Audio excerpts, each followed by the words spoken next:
Jina langu ni Hadija Yusuf, ni mkurugenzi mtendaji wa shirika lisilo la kiserikali ambalo linaitwa Women's House and Environment Advocacy Foundation. Leo tumeweza kuibua taswira mpya katika jamii kwa kuweza kuleta mjadala unaohusiana na masuala ya nyuklia. Imekuwa ni kama kitu kipya kwa watu wengi ambao wameweza kushiriki katika mkutano huu, lakini naamini watakapotoka hapa watakuwa mabalozi wazuri sana kwa kuweza kuielezea vizuri kuhusiana na nishati ya nyuklia. Kama tunavyofahamu, rais wetu mpendwa Mama Samia Suluhu Hassan amekuwa ni kinara wa kuweza kuisaidia nchi yetu katika masuala ya nishati mbadala ili kuweza kusaidia kutokukata miti na kuweza kutumia either gesi ama umeme. Na kama tunavyofahamu, katika hii nishati ya nyuklia ni nishati ambayo inaweza kuleta mbadala mkubwa kwenye masuala ya umeme. Na kama tunavyoweza kuona, Dr. Biteko ambaye naibu waziri mkuu aliweza kuongea katika mkutano ule wa kimataifa ambao ulifanyika Kenya mwaka jana, akaelezea pia mikakati ya nchi kuweza kujikita huko katika masuala ya uzalishaji wa umeme endelevu ambao unatokana na nishati ya nyuklia. Kwa naamini kuanzia sasa, kama wadau, kama nchi, kama watu tofauti katika nchi, wanaweza kusimama pamoja na kuweza kutafuta suluhu mbalimbali ya kufanya ili kuhakikisha hii nishati inaenda kuleta mbadala mkubwa wa maendeleo kama ambavyo tunaona katika nchi nyingine ambazo zimeshajielekeza huko. Basi naamini nuclear energy ama nishati ya energy inaenda kuwa mbadala mkubwa. Ninashukuru sana kushirikiana na wadau wa WHA kwenye kuandaa hili kongamano la matumizi ya nishati ya nyuklia Tanzania. Kiukweli ni jambo la msingi sana na lichukuliwe kama mojawapo ya national agenda na uelewa uwe mkubwa. Japo jamii imekuwa ikielewa kwamba wanaposikia nuclear wanasikia kwamba ni silaha za maangamizi, jambo ambalo sio kweli. Tuchukulie mfano dhabiti kwamba nchi zote zilizoendelea duniani zimetumia nishati ya nuclear katika kuzalisha umeme na nishati mbalimbali na uendeshaji wa viwanda. Kwa hiyo mapinduzi ya viwanda yanategemea matumizi muafaka ya nishati ya nuclear. Kwa hiyo tuna bahati nzuri tumempata rais ambaye anauelewa wa hali ya juu, Mama Samia Suluhu Hassan, ambaye amekuwa ni balozi mkubwa wa kutaka kuwepo kwa nishati mbadala. Na kupitia mkutano huu ningependa kufanya jamii itambue kwamba kama Tanzania itafanikiwa kutumia nishati ya nuclear, basi tutaondokana kabisa na tatizo la umeme, na itafikia stage kwamba tutafikia hata kuulizana swali, hivi umeme ni katika mwaka gani? Kwa sababu kwa jinsi tulivyojifunza kwamba umeme wa nuclear ni wa uhakika na endelevu na unahitaji nishati ndogo tu kuzalisha umeme wa uhakika. Lakini pia itatupa manufaa makubwa ya kujipatia fedha za kigeni na kuwa kwa biashara miongoni mwa nchi za jirani, kwani sasa mama na nchi yetu ya Tanzania pamoja na serikali tutaweza kuuza umeme wa uhakika kwa nchi jirani. Tanzania inatajwa kuwa ni ya 7 duniani kwa kuwa na stock kubwa sana ya uranium, ambapo maeneo ya Namtumbo, maeneo ya Bahi Dodoma pamoja na kule Minjingu Arusha yanatajwa kuwa na stock kubwa sana ya uranium.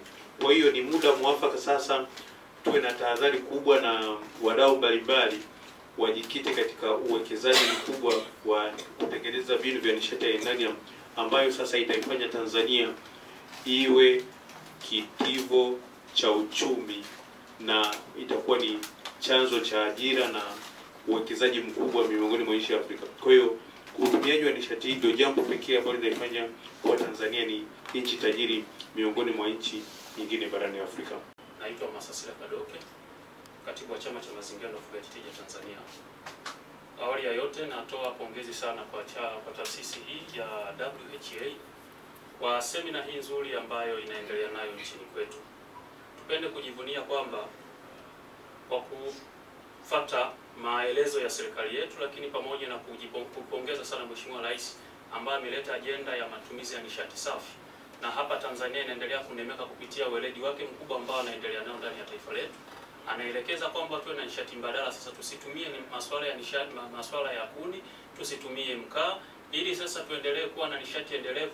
Leo hii taasisi hii ya WHA imekuja na wazo zuri kabisa la kueneza hii elimu mpya ya matumizi ya nishati nyuklia.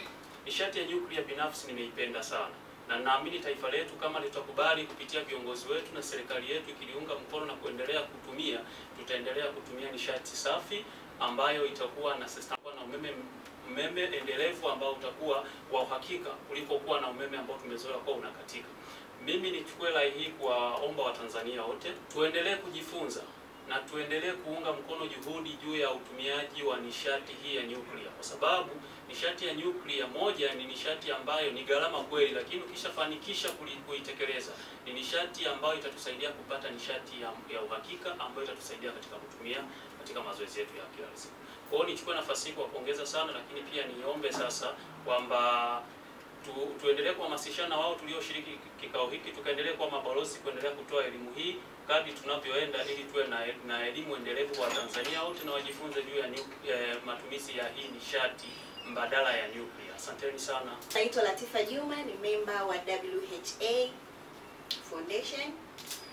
Leo nilikuwa hapa kwenye seminar, nimejifunza vitu vingi. Nilikuwa sijui masuala ya nuclear energy kwa kweli, lakini kwa sasa najua na nitaenda kuwa najua effects zake, negative na positive effects za nuclear energy. Kwa hiyo sasa hivi nitaenda kuwa balozi, nitaenda kuwafundisha wenzangu kuhusiana na hiki kitu ambacho tumejifunza leo. Ni kizuri, pia kina faida zake na hasara zake. Asante.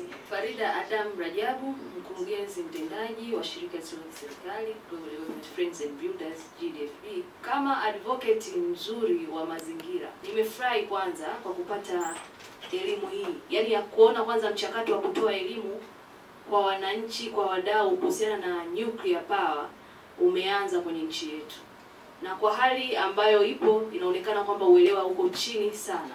Kwa hiyo niwapongeze sana lakini pia niwapongeze sana SAFIS kwa hii initiative. Sasa kutokana na haya mafunzo ambayo tumeyapata, tumeweza kufahamu kwamba nuclear power kweli ina manufaa makubwa. Manufaa haya ni kwamba tutapata umeme ambao tutatengeneza kwa kiasi kidogo sana cha nishati, lakini pia tutaweza kuongeza kipato chetu kwa sababu tutaweza kuuza umeme kwenye maeneo mbalimbali kwenye nchi jirani na nchi nyingine. Lakini pamoja na hayo yote, kama advocate wa mazingira tunasema hivi, nuclear energy sio salama kimazingira na kiafya kama hakutakuwa na mipango mikakati madhubuti ya kuangalia jinsi gani hiyo nuclear energy inakuwa produce, lakini pia watu na mazingira na viumbe mbalimbali vinalindwa. Kwa lazima tukae kwa pamoja, wadau wa mazingira, taasisi mbalimbali zinazodili na nishati, tuweze kuangalia kwamba tunatoka na mpango mkakati gani wa kuhakikisha kwamba tunanufaika, lakini at the same time tunatafuta mazingira sahihi na mazingira salama ya kumkinga huyu mtu ambaye atakuwa anatengeneza, lakini mtu ambaye atakuwa yuko around anaweza kukutana na hiyo emission ya nuclear energy. Asante.